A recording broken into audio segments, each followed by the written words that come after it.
سورہ ہجر کے پہلے رکوع میں، جس کا ترجمہ ہم کر چکے ہیں، 2 مرتبہ قرآن حکیم کے لیے لفظ آیا ہے الذکر، اس کی طرف خصوصی توجہ کی ضرورت ہے۔ ایک تو یہ کہ خود اللہ تعالیٰ نے فرمایا انا نحن نزلنا الذکر وانا لہ لحافظون، ہم نے ہی یہ ذکر، یہ قرآن نازل کیا ہے اور ہم ہی اس کے محافظ ہیں۔ اور ایک مرتبہ آیا ہے کہ جو آپ کے مخالفین تھے اور جو استہزاء کر رہے تھے، انہوں نے مذاق اڑاتے ہوئے کہا یا ایھا الذی نزل علیہ الذکر انک لمجنون، اے وہ شخص کہ جس کا گمان ہے ذکر نازل ہوا ہے، ہم تو سمجھتے ہیں کہ تمہارا دماغی توازن ٹھیک نہیں رہا، یا یہ کہ تم پر کسی آسیب کا سایہ آ گیا ہے۔ یہ مجنون کی وضاحت بھی سمجھ لیجئے، مجنون جن سے بھی بنا ہے۔ جن کہتے ہیں عربی زبان میں مخفی شے کو، اس لیے جنین کہلاتا ہے وہ بچہ جو ابھی رحم مادر میں ہے، جو نظر نہیں آتا، چھپا ہوا ہے، معلوم تو ہے کہ بچہ ہے، پیٹ میں ہے، لیکن یہ کہ جنین ہے وہ ابھی وہ چھپا ہوا ہے۔ اسی سے لفظ جنت بنا ہے۔ جنت جو ہے زمین کا وہ ٹکڑا ہے جس پر خوب درخت ہوں، پودے ہوں، گھاس ہو، تو زمین چھپی ہوئی ہو، زمین ڈھکی ہوئی ہے، زمین جو ہے نمایاں نہیں ہے، جنت وہ ہے۔ جن علیہ اللیل کا آیا تھا کہ جب حضرت ابراہیم کا تذکرہ تھا، جب رات نے اس پر تاریکی کا پردہ طاری کر دیا تو گویا کہ ہر شے چھپ گئی۔ تو یہ جو جن کسی پر آ جانا، جس کو ہم کہتے ہیں اس پر کو آسیب کا سایہ ہو گیا ہے، تو مجنون کے معنی یہ بھی تھے۔ اور مجنون اس کو بھی کہتے تھے کہ جس کا دماغی توازن ٹھیک نہ رہا ہو۔ اور یہ بات خاص طور پر نوٹ کرنے کی ہے کہ یہ بات اصل میں حضور کے بارے میں بالکل ابتدائی دور میں کہی گئی تھی، اور اس کے کہنے والوں میں وہ لوگ بھی تھے کہ جو معاندانہ انداز میں نہیں بلکہ ہمدردانہ انداز میں کہہ رہے تھے۔ یعنی بالکل شروع میں جب حضور نے دعویٰ کیا نبوت کا اور فرمایا کہ اس طرح میں تھا وہاں غار حرا میں، اور وہاں فرشتہ آیا ہے، جبرائیل آیا ہے، تو بہت سے لوگوں کو گمان ہوا کہ معلوم ہوتا ہے کہ کوئی بدروح، کوئی آسیب کا سایہ ہو گیا ہے انہیں۔ تو اس حوالے سے اس میں صرف مخالفت ابھی نہیں تھی، بلکہ اس میں ان کے لیے واقعتاً ایک بالکل چونکہ نئی بات تھی، لہٰذا یہ کہنے کا معاملہ جو ہے اس پہلو سے بھی تھا کہ اچھے بھلے آدمی تھے، ہم سوچتے تھے کہ واقعی یہ کئی دن جا کے مراقبے کرتے ہیں، اب یہ رہتے ہیں وہاں غار میں اکیلے تنہا دن رات، تو کہیں کچھ ہو نہ جائے تو معلوم ہوتا کچھ ہو گیا ہے، تو کوئی نہ کوئی جنون کا عارضہ ہو گیا ہے یا جن کا سایہ ہو گیا ہے۔ تو اس لفظ کو بھی سمجھ لیجئے، اور جو بتانا تھا وہ یہ ہے کہ سورہ نون جو کہ بالکل ابتدائی دور میں نازل ہوئی ہے، جس کا نام سورہ قلم بھی ہے، 29ویں پارے کی دوسری سورت، اس میں بھی یہی بات جو ہے کہی گئی ہے۔ اسی کے حوالے سے میں آپ کو بتا رہا ہوں کہ یہ سورہ مبارکہ جو ہے بالکل ابتدائی دور کی صورتوں میں سے ہے، اسی مشابہت کی وجہ سے۔ قرآن مجید کا ذکر ہونا اس معنی میں ہے، کئی مرتبہ واضح کر چکا ہوں کہ قرآن کا فلسفہ یہ ہے کہ جو ایمانی حقائق ہیں، خاص طور پر اللہ کی ذات کا علم اور اس کی صفات کا علم، وہ روح انسانی کے اندر موجود ہے، بس صرف اس پر ظہور کا پردہ طاری ہو گیا۔ جیسے آپ کو کوئی چیز پہلے معلوم تھی، اب یاد نہیں رہی، معلوم تھی لیکن اب بھول گیا۔ بھولنے کا مطلب کیا ہے کہ وہ آپ کی یادداشت کے ذخیرے میں کہیں نیچی اتر گئی ہے۔ وہ حافظ خانہ جو ہے، ہر انسان کی میموری جو ہے، اب اس کے نہ معلوم کتنے تہخانے ہیں، ان میں کسی نچلے تہخانے میں جا کر چھپ گئی ہے، وہ آپ کے شعور کی سطح پر نہیں ہے۔ تو کوئی چیز جس کا اس سے تعلق ہو، وہ اگر سامنے آئے گی تو فوراً وہ چیز یاد آ جائے گی۔ ایک دوست سے سال ہا سال ہو گئے ملاقات نہیں ہوئی، کبھی خیال بھی نہیں آیا، بھول گئے آپ اس کو، لیکن اچانک کبھی اس نے کوئی رومال آپ کو دیا تھا، کوئی قلم دیا تھا، آپ نے ٹرنک میں رکھا ہوا تھا، ٹرنک کھولا، وہ قلم یا رومال دکھائی دیا، فوراً دوست یاد آ گیا۔ تو یہ قلم یا یہ رومال جو ہے یہ آیت ہے، یہ نشانی ہے، اس نشانی سے آپ کو ایک بھولی بسری بات یاد آ گئی۔ اسی طرح یہ آیات آفاقیہ، آیات انفسیہ، آیات قرآنیہ، یہ آیات ہیں، نشانیاں ہیں یاد دلانے کے لیے، تاکہ اللہ یاد آ جائے۔ حقیقت میں اللہ تعالیٰ کا علم اور اللہ کی معرفت سوئی ہوئی ڈورمنٹ پوزیشن میں، ڈورمنٹ کنڈیشن میں ہماری روح میں موجود ہے۔ تو الذکر، دی ریممبرنس یا دی ریمائنڈنگ، یہ اصل میں وہ چیزیں کہ جو روح انسانی کے اندر موجود ہیں، لیکن جن پر ظہور کے اور نسیان کے پردے پڑ گئے ہیں، ان پردوں کو ہٹا کر تازہ کرنا۔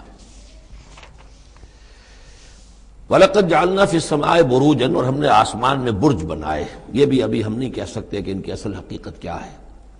یہ بھی آیات متشابہات میں سے شمار ہوں گے۔ وَزَيَّنَّاهَا لِلنَّاظِرِينَ، اور ہم نے اسے مزین کر دیا ہے آسمان کو اور برجوں کو دیکھنے والوں کے لیے، جو بھی ستارے نظر آتے ہیں، کیا رنگا رنگ نقشہ آسمان پر نظر آتا ہے۔ وَحَفِظْنَاهَا مِن كُلِّ شَيْطَانٍ رَجِيمٍ، البتہ اب یہ وہ بات ہے جو ایمان بالغیب کے حوالے سے ہمیں ماننی ہوگی کہ ان ستاروں کا ایک کام یہ بھی ہے کہ اللہ تعالیٰ نے ان کو گویا کہ پہرے کی جگہیں بنایا ہے، ہم نے حفاظت کی ہے ان کی ہر شیطان رجیم سے، جو بھی شیطان مردود ہے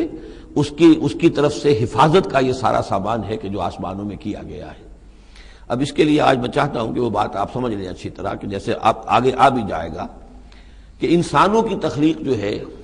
وہ تو یوں سمجھیے اس کائنات کے تخلیق کے اعتبار سے بڑی ریسنٹ شے ہے، بڑی ماضی قریب کی بات ہے۔ انسانوں سے بہت پہلے جنات پیدا کیے گئے تھے،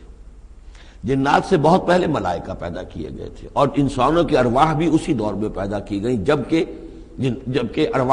یہ ملائکہ پیدا کیے گئے تھے۔ تو جتنی مخلوقات کو ہم جانتے ہیں، بہت سی مخلوقات اب بھی ایسی ہوگی کہ جس کا ہمیں کوئی شعور نہیں، ادراک نہیں، ہم جانتے ہی نہیں۔ جیسے ابھی ہمیں ریسنٹلی معلوم ہوا وائرس بھی کسی بلا کا نام ہے، اس سے کچھ پہلے ہمیں معلوم ہوا بیکٹیریا بھی کسی چیز کو کہتے ہیں، ورنہ یہ کہ ان چیزوں کا کوئی علم ہمیں نہیں تھا۔ ابھی پتہ نہیں اور کیا کیا چیزیں ہیں کہ جو ظہور میں آنے والی ہیں، لیکن جو چیزیں بھی آج تک ہم جانتے ہیں ان میں یوں سمجھیے کہ جن ہستیوں میں خود شعوری ہے، سیلف کانشسنس، وہ 3 مخلوقات ہیں صرف، ملائکہ، جنات اور انسان۔ باقی جو حیوانات ہیں زمین کے اوپر،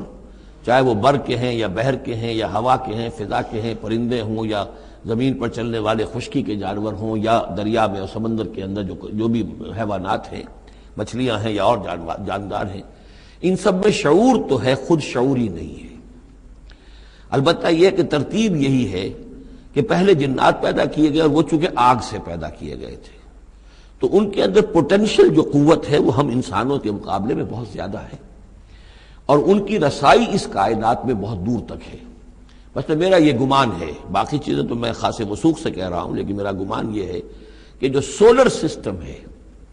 چونکہ ہماری اس پوری جو ہماری یہ فیملی ہے، یہ خاندان ہے، جو یہ سولر سسٹم ہے، سورج کا کنبہ کہلاتا ہے، تو اس کا جو منبع سرچشمہ ہے وہ سورج ہے، اور معلوم ہوتا ہے کہ اسی کی آگ سے اور اسی کی لپٹ سے اور جنات کی تخلیق ہوئی ہے۔ تو یہ جنات، سولر سسٹم پورا کا پورا جو ہے وہ جنات کے دائرے میں داخل ہے، وہ اس میں آ جا سکتے ہیں، اس کے لیے انہیں کسی راکٹ کی ضرورت نہیں، کسی مشین کی ضرورت نہیں، کسی ذرائع کی ضرورت نہیں، بلکہ اس کی استعداد ان کے اندر موجود ہے۔ یہ پھر اپنی اس استعداد سے فائدہ اٹھا کر اس سے آگے جب ملائکہ کے ذریعے سے کچھ احکام اترتے ہیں، آسمان سے اللہ تعالیٰ کی کوئی تدبیر ہے، ملائکہ کے حوالے کیے گئے ہیں، تو یہ پھر ان سے کچھ چیزیں اچکنے کی کوشش کرتے ہیں، تاکہ وہ جا کر انسانوں میں سے جو وہ عامل لوگ ہیں، کاہن لوگ ہیں، ان کو جا کے ان کو کچھ بتا دیں کہ اب یہ ہونے والا ہے، اس لیے کہ ملائے اعلیٰ میں فیصلہ ہو گیا، اللہ تعالیٰ کے ہاں ایک چیز کی تدبیر جو ہے وہ طے ہو گئی، اب اللہ تعالیٰ نے فرشتوں کے حوالے کیا ایگزیکیوشن کے لیے۔ ایسے ہی جیسے کہ پریزیڈنٹ ہاؤس سے تو ایک حکم جو ہے وہ جاری ہو گیا، اب اس کا اجرا ہوا ہے، اب کوئی ٹائپ کرے گا، ٹائپ کر کے اسے ڈسپیچ کرے گا، وہ پھر کسی جگہ پر پہنچے گا، پہنچتے وقت لگے گا۔ اگر وہ جو ٹائپسٹ ہے جس نے ٹائپ کیا ہے وہ ٹیلی فون کر دے کہ صاحب اب یہ حکم آنے والا ہے، وہ تو آ جائے گا، تو ظاہر بات ہے وہ حکم تو پہنچ گیا اس کو، اور اس کے حوالے سے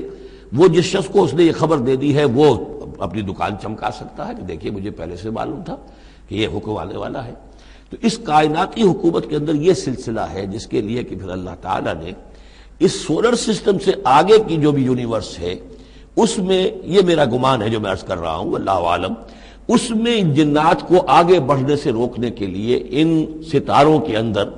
وہ میزائلز نصب کر رکھے ہیں کہ جب بھی کوئی جنات میں سے ادھر آگے ٹریس پاس کرنے کی کوشش کرتا ہے تو اس پر وہ میزائل پھینکا جاتا ہے، جس کو ہم شہاب ثاقب کہتے ہیں۔ یہ ہے پورا نظام کہ جو یہاں ہمارے سامنے آ رہا ہے۔ تو اس کی یہ حقیقت بہت حد تک تو یوں سمجھیے کہ ایمان بالغیب، کل من عند ربنا، ہمارے رب کی طرف سے ہے، ہم اس پر ایمان رکھتے ہیں، لیکن اب کسی نہ کسی حد تک یہ چیزیں جو ہے، جو بھی ہماری سائنٹیفک اب جو ارتقاء ہو رہا ہے، ترقی ہو رہی ہے، اس کے ساتھ کسی نہ کسی درجے میں کورابوریشن ہو جاتی ہے۔ وَحَفِظْنَاهَا مِن كُلِّ شَيْطَانٍ رَجِيمٍ، اور ہم نے حفاظت کر لی ہے ان آسمانوں کی ان شیاطین سے کہ جو مردود ہیں۔ إِلَّا مَنِ اسْتَرَقَ السَّمْعَ، سوائے اس کے کہ جو کچھ چرا کے لے بھاگا، مطلب یہ کہ فرشتہ نازل ہو رہا ہے اور فرشتے کے ساتھ احکام بھی ہیں، چونکہ یہ وہ نوری ہے، یہ ناری ہے، نور اور نار کے درمیان فاصلہ بہت تھوڑا ہے، بہت قرب ہے، لہذا اس کی بدولت اسی وجہ سے یہ جن تھا جو تھا عزازیل، لیکن فرشتوں کے ساتھ اس کا اٹھنا بیٹھنا تھا، انہی میں شامل تھا، اسی لیے ان کی جو آپس میں جو ان کا قرب ہے اس کی وجہ سے فرشتوں سے کوئی اچک لیتے ہیں۔ الا من استرق السمع، اگر کسی نے کوئی چیز سن لی اور سن کر وہ بھاگا، فاتبعہ شہاب مبین، تو اس کے پیچھے اس کا پیچھا کرتا ہے ایک انگارہ چمکتا ہوا۔ یہ مثائلز ہیں کہ جو اللہ تعالیٰ نے نصب کیے ہوئے ہیں۔ والارض مددناها، اور زمین کو ہم نے پھیلا دیا جیسے بستر پھیلایا جاتا ہے، والقینا فیہا رواسیا، اور اس میں ہم نے لنگر ڈال دیے۔ یہ پہاڑ جو ہیں قرآن مجید بار بار کہتا ہے کہ زمین کا جو سٹیبلائزنگ ایفیکٹ ہے ان پہاڑوں کا زمین کی حرکت کے دوران۔ فَأَنبَتْنَا فِيهَا مِن كُلِّ شَيْءٍ مَوْزُونٍ، اور اس میں ہم نے اگا دی ہر شے جو کہ بہت ہی اندازے سے ہے، یعنی یہ کہ جو بھی کوئی ایک شے بھی اگر ایک حد سے آگے بڑھ جائے تو وہ باقی ساری چیزوں کو ختم کر دے گی۔ بعض ایسی مچھلیاں ہیں کہ اگر ان کی جو ریپروڈکٹیو صلاحیت ہے، جتنے ان کے انڈے ہوتے ہیں وہ سب انڈے جو ہیں وہ مچھلیاں بن جائیں تو چند ہی سال کے اندر یہ زمین جو ہے اس سے کئی گنا حجم جو ہے وہ ایک مچھلی کی اولاد سے اور ایک مچھلی کی نسل سے وجود میں آ جائے گا۔ تو ایک کنٹرول کیا ہوا اللہ نے ہر شے کے اوپر، تمام چیزیں جو ہیں وہ ایک اندازے کے مطابق، ایک وزن کے ساتھ، ایک اندازے کے ساتھ اس دنیا میں چل رہی ہیں۔ من کل شیء موزون، ہر چیز جو ہے وہ ایک اندازے اور وزن کے مطابق ہے۔ وجعلنا لکم فیہا معاش، اور ہم نے اس میں تمہارے لیے طرح طرح کے معاش کے سلسلے پیدا کر دیے۔ ومن لستم لہ برازقین، اور ہم تو ان کو بھی روزی کا سامان دیتے ہیں جن کو تم رزق نہیں دیتے۔ ایک تو یہ ہے کہ تمہارے پاس گھوڑا بندھا ہوا ہے، تمہیں فکر رہتی ہے چارہ اس کو دینا ہے، کچھ نہ کچھ دانہ ڈالنا ہے، لیکن کتنی مخلوقات ہماری ہے کہ تم نہیں ہو اس کو رزق دینے والے، ہم رزق پہنچا رہے ہیں۔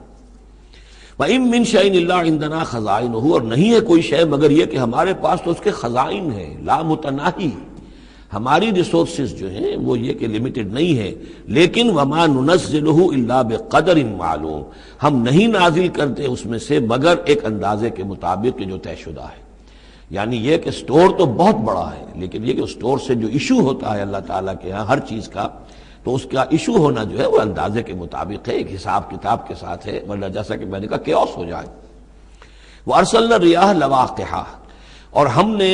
بھیج دی ہوائیں، ہم بھیج دیتے ہیں ہوائیں جو بوجھل ہوتی ہیں یا بوجھل کرنے والی ہوتی ہیں۔ لواقحہ کا مفہوم پہلے تو یہ سمجھا جاتا تھا کہ چونکہ وہ بادلوں کو لے کر آتی ہیں اس اعتبار سے، لیکن اب ادھر ایک اشارہ ہو رہا ہے جدید سائنس کے حوالے سے کہ پولن گرینز جو ہیں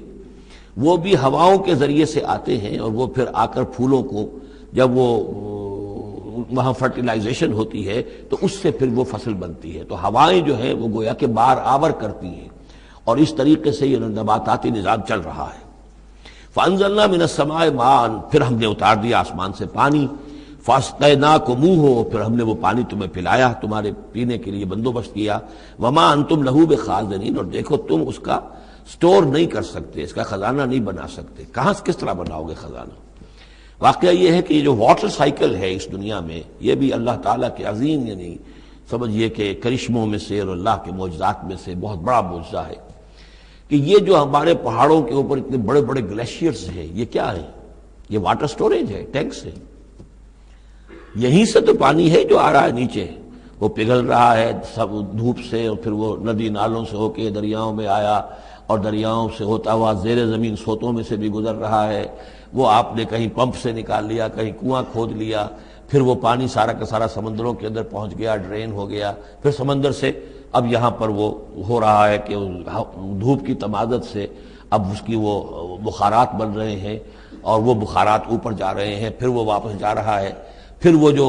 اوور ہیڈ ٹینکس ہیں وہ پھر جو ہے ریپلینش ہو رہے ہیں، وہ ساری جو کمی ہو گئی تھی پھر نئی برف پڑ گئی ہے، نیا سٹور۔ یہ جو نظام ہے اللہ کا،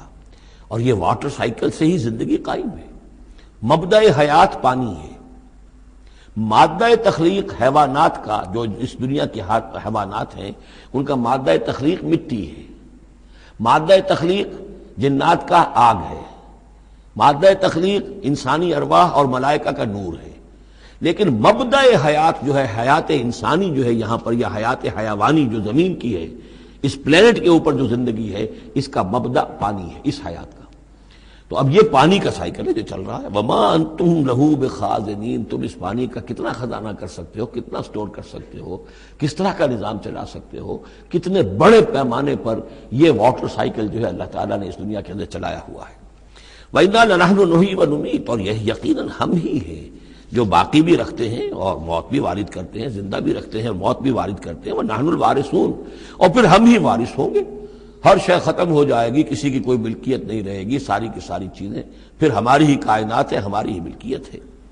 وَلَقَدْ عَلِمْنَا الْمُسْتَقْدِمِينَ مِنْكُمْ وَلَقَدْ عَلِمْنَا الْمُسْتَأْخِرِينَ، ہمارے علم میں سے ہے کون لوگ تم میں سے آگے بڑھیں گے. اب دیکھیے چونکہ ابتدائی زمانے کی صورت ہے یہ،